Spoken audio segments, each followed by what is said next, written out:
Welcome to Empowered. I'm Elizabeth Naumovski. What does it really take to lead when the pressure is relentless? The stakes are global and the room wasn't built for you in the first place. Today, I'm joined by Claire Williams, former deputy team principal of Williams Racing, one of the most iconic teams in Formula One. Claire's also one of the only two women to have ever managed teams in Formula One and the youngest ever deputy team principal in motorsports. Now, this isn't just a conversation about racing. It's about the moments no one sees, the doubt behind closed doors, the weight of leadership at its lowest point, and the sacrifices that don't make headlines. We'll talk about what it means to be underestimated and still rise, whether women are still forced to prove themselves more, and how to push back without apology. And for any woman who feels stuck right now, we're getting practical: how to build confidence before you feel ready, make decisions in uncertainty, and take that first uncomfortable step forward. This is a conversation about pressure, power, and becoming the leader you didn't know you could be. She's a mother, a wife, public speaker, vice president of the Spinal Injuries Association, officer of the Order of the British Empire, and the former leader of Williams' F1 team. Claire Williams, welcome to Empowered. Thank you. And thank you so much for having me. Oh, I'm so excited to have you on here. So, when you became team leader of Williams, was there a moment behind closed doors there where you thought, I don't know if I can do this? And what pulled you through? Oh, yeah. I mean, when I first took over Williams, it was in quite challenging circumstances, shall we say. There was a bit of power struggle going on behind the scenes between a few of us as to who was actually going to take over and step into those shoes. But I was asked. I have to say and point out, I was never asked by my dad. It was by the board. There was no predetermined or destined that I was ever going to one day take over his racing team. But my mother had been sick for the 3 years prior to me taking over, and she actually passed away at the very start of the 2013 season, which was when I had been asked to take over Williams. And she unfortunately passed away 2 weeks before I was due to start, and there was a lot of difficulty surrounding that. So to be asked to step in and take over your family's racing team when your mother has just passed away, who was probably one of the team's greatest fans, and Williams probably would not be here, would not have even started really if it hadn't been for my mother, because she bankrolled the team in the beginning because my father had no money. And there was obviously there were moments at that point where I thought, can I do this? Am I in the right place to do this? I'm grieving my mother. But I had to step in, and I knew that my mother would have wanted me to have taken on the challenge. We had discussed it prior to her passing.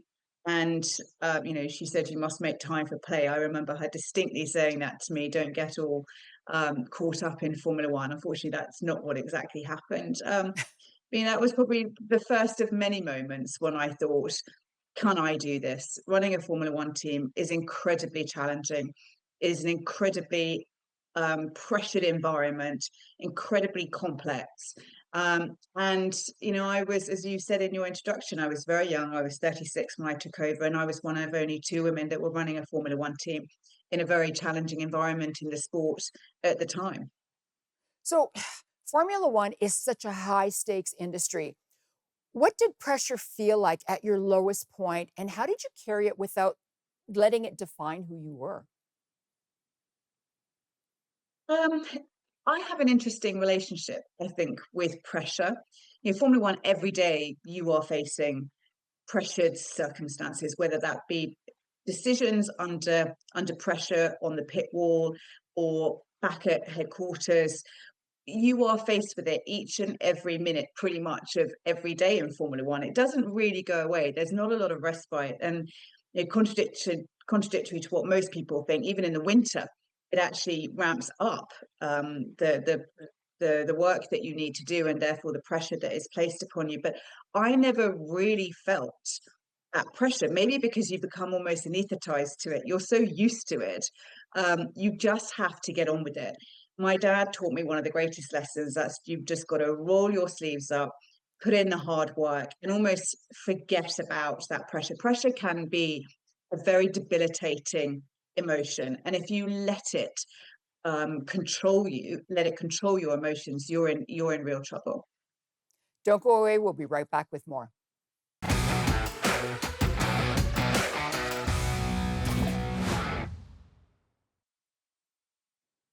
Welcome back to Empowered. I'm Elizabeth Naumovski. Today's topic is Formula One, a masterclass in leadership. So, Claire, who were you before Formula One, and how did leadership change that person? So, for those people that are watching, listening, they might not know my background, but my father started the Williams F1 team, and I lived in his shadow. He was an incredibly successful team principal. He won 16 world championships throughout my whole childhood, and even into my 20s, going into my early 30s. I was Frank Williams's daughter. When I was introduced to people, invariably that was how I was introduced. That's Frank Williams's daughter, or people would point at me, that's Frank Williams's daughter. That really defined me growing up. And it was actually Formula One, and which is a weird contradiction maybe, but it was actually Formula One and a leadership role that I stepped into in 2013 that changed that. That actually allowed me to forge my own character, my own name. I suddenly became Claire Williams, deputy team principal. I was no longer Frank Williams, and I came out of that shadow, and I was almost enabled to form my own personality and define who I was out of the shadow of a famous and very successful parent. And people don't see that. People just make assumptions. What did you have to sacrifice that people don't often see? And that's part of it. Family. I think when you are working in a world like Formula One, you have to invariably make sacrifices, not least because you're not at home a whole lot. And I didn't consciously do it, but Formula One was my whole life growing up, and it was certainly my whole life up to probably meeting my husband when I was, oh God, I can't even remember now, mid-30s, something like that. But it was family that I really had to sacrifice. I was very lucky. I got to see my dad every day, obviously, because he was still in the office and at the track. But getting married at the same time all my friends did, that did not happen for me. I got married when I was 41, and I didn't have my first child until I was 41 as well, and I'd always wanted two. So I will, I'm very open about the fact that I probably sacrificed having a second child, for my other love, for my other baby, and that was my racing team. And that's a huge sacrifice to take. A lot of people don't even think about something like that. I want to talk about your team principal role. When did you feel most alone in your team principal role? And what did it teach you about yourself? It's interesting. I rarely felt alone. Formula One is an incredible environment, where there is, despite enormous competition on the racetrack and intra-team or inter-team, um, within your team, you're never alone.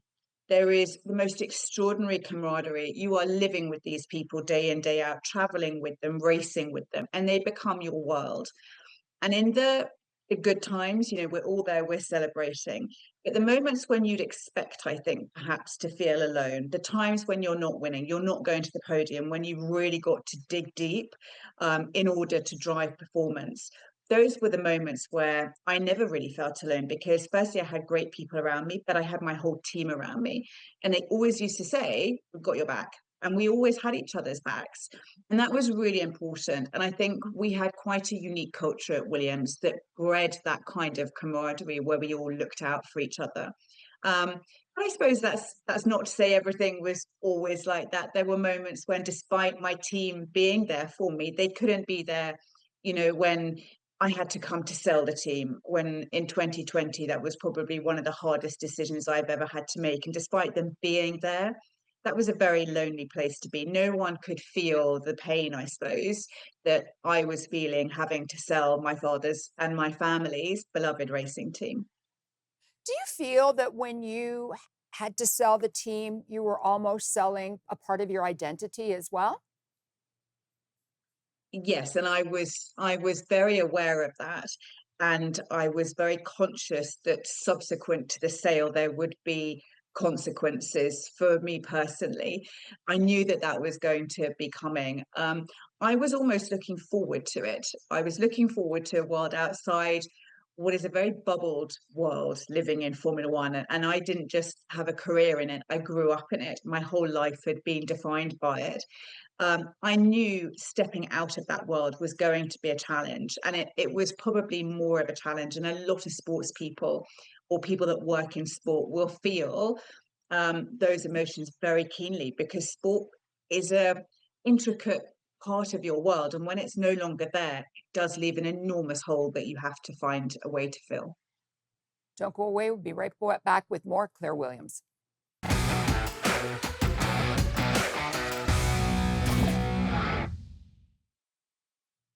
Welcome back to Empowered. I'm Elizabeth Naumovski. Today's topic is Formula One, a masterclass in leadership. Claire, off camera, you and I were talking about this. I was mentioning that I was on the board of the Canadian Motorsport Hall of Fame, and I went around the track with James Hinchcliffe in his road Subaru 3 times. I didn't Mhm. feel like myself when I got out of his car. It was almost like an out of body experience and trying to get my sea legs back on the ground. Can you just explain? I know you're not a race car driver, but can you just explain to people what racing does to you? Because I'm sure that you've been in the race car with a lot of those race car drivers. Yeah, and firstly, you're a very lucky lady. You got a passenger ride in any kind of race car. I mean, that's just if I could do that every day of my life, I'd be happy. Agreed. It's it's a phenomenal experience, and I think it's one of the things that shocks people the most when they do, they go and do a track day in a single seater car in particular, or they're lucky enough to have a passenger ride. The speed, I think, yes, there is the expectation that you're going to be hurtling around a racetrack at God knows what speeds. It's actually the braking that can be so surprising to people. And I think people underestimate or they don't even think about before getting into a car. The braking of these cars, and particularly Formula One cars, is something it's very difficult to even explain. You have to experience it. But when you do sit in these cars, when you are lucky enough to go around a track in them, the adrenaline that you get, I mean, it is like the greatest roller coaster thrill ride. I mean, I've been lucky enough to be in many, but the best one I've ever been is a rally car. I went to the Dirtfish Rally School in Washington State last year, and I was lucky enough to go in a rally car, and I haven't done that before. And that is a whole nother experience. But what I always find extraordinary is the driving capability of these drivers, and I've talked to them about it, as you can imagine, many times, their cognizant ability to not just focus on what's coming in the here and now, but what is coming down the road in, 100 meters, 200 meters, 300 meters. They're processing that ahead of anything that we would perhaps do in a road car. And it's a very different experience when you're sat next to a race car driver being in a road car or a race car. That their brains work on completely different levels. And it is a thrilling ride for sure. I It is. I'd like to move on to leadership. I want to talk to you about or ask you what's a rule in leadership that you think is just outdated or broken? Yeah, I don't know if it's necessarily outdated or broken, but my biggest rule that I ever had was to treat people as you would want to be treated. That kindness and manners are as important in the workplace as they are in the real world when you're out and about. And you should treat people like you would treat your family. I think sometimes leaders step into a place where they think, I'm the boss, I'm the leader, I can treat people how I want, or, I need to be curt and I need to be brusque. And I think that we forget that we're still human. We're still the same as everybody else. Just because we've been given the top job, it doesn't mean that we need to forget our pleases, our thank yous, our courtesy, and to make sure that you still know and understand what you're asking your people to do. Never ask somebody to do something you wouldn't do yourself. That was kind of my motto. And make sure you know who your people are and what they need from you in order to thrive. And I think what we all must remember as a leader. You're there, your responsibility is to ensure and empower people to thrive in your organization. And so, what's something about leadership that people glamorize, but is actually incredibly hard? Probably most of it. Yeah. I think, most people aspire to be a leader, and then when you finally get to that position, you're like, oh my gosh, it was much nicer being the press officer. In my case, I always think, oh, I just wish I could go back to being the press officer. It was a lot easier. There's an awful lot. You have an awful lot of power as a leader, yes, and you have to use it in the right way. But it is the pressure. It's the day to day. You are responsible for every single person in your organization. Effectively, you are responsible for their mortgages, their children's school fees, their ability to put food on the table. That is not glamorous. That comes with it a level of responsibility nobody else in the organization has to undertake. Um, Separately, I suppose, and maybe particular in Formula One, is everyone looks at Formula One as a sport that's incredibly glamorous. And we've just had the Monaco Grand Prix, but it is hard work. It is not glamorous, and the travel, I think. And normally, when you are a leader, you're invariably traveling an awful lot with your role. And as much as you might travel business, or you get to go into lounges, it's hard. The travel element of being a leader, I think, can be really difficult. Don't go away. We'll be right back.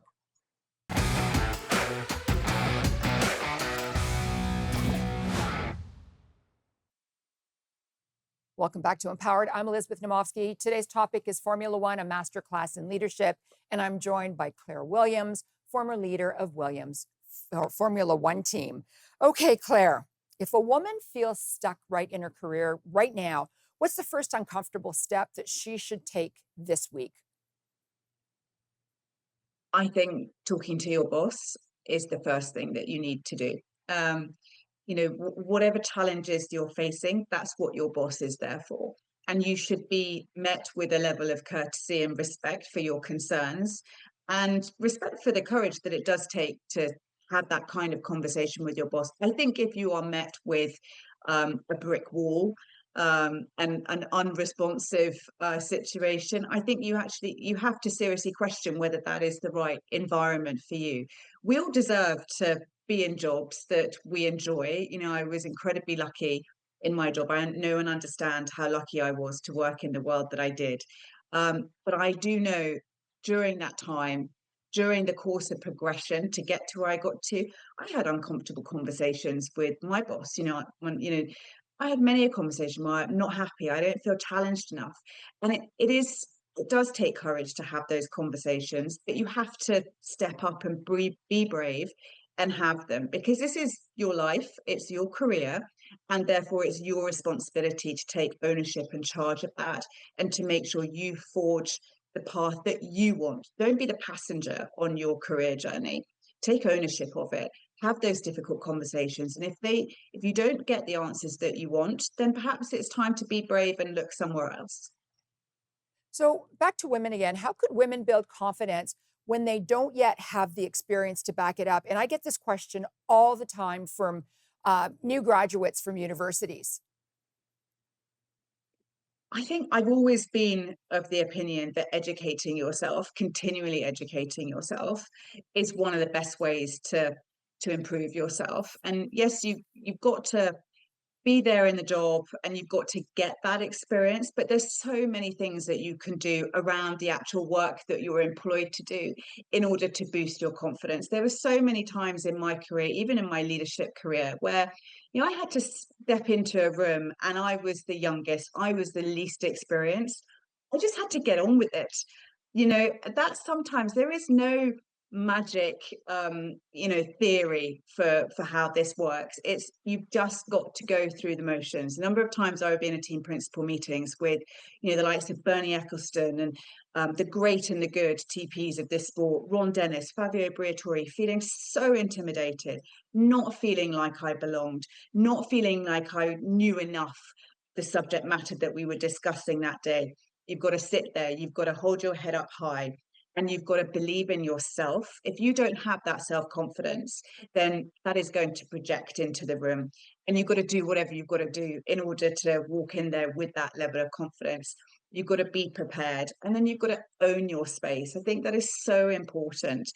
That expression, fake it till you make it, is kind of how I operated, I suppose, in those first, few months of my career. I didn't felt like I belonged, but I had been given that job for a reason by people that thought that I could do that job.